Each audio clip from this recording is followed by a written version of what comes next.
Оваа година за владината мерка обука со субвенционирано вработување е предвиден буџет од 44 милиони денари со кој ќе се вработат 333 невработени лица. Огласот е во тек и сите заинтересирани компании и невработени лица ќе можат да аплицираат во центрите за вработување на АВРМ. Заменик министерот за труд и социјална политика Диме Спасов истакна дека оваа мерка се реализира од 2013 година и досега преку неа се вработени 660 лица. Со буџетот во износ од 44 милиони денари, како што кажав, ќе се субвенционира 333 вработувања, односно предвидена е субвенција за обука од 6200 денари месечно во период од 3 месеци и потоа субвенција за плата за лицата кои што ќе бидат обучени во износ од 19.000 денари месечно во период од 6 месеци или пак вкупниот износ на средства кои што може да го искористи една компанија за да вработи невработено лице преку оваа мерка обука со субвенционирано вработување 132.000 денари за секое вработено лице.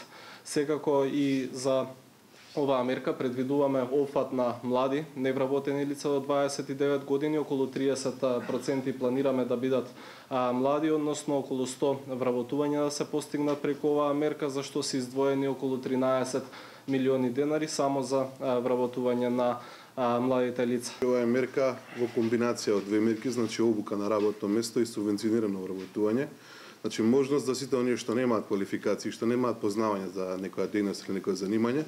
во период од 3 месеци пред се да створат работно искуство, значи знаење, а потоа да добијат и нормално субвенционирано вработување, односно работодавачот ќе добие повисина на бруто плата во трајање од 6 месеци со тоа што има обврска да го задржи уште 12 месеци. Со оваа мерка околу 30% е планирано да бидат опфатени млади невработени лица до 29 години, околу 100 вработувања, за што се издвоени околу 13 милиони денари.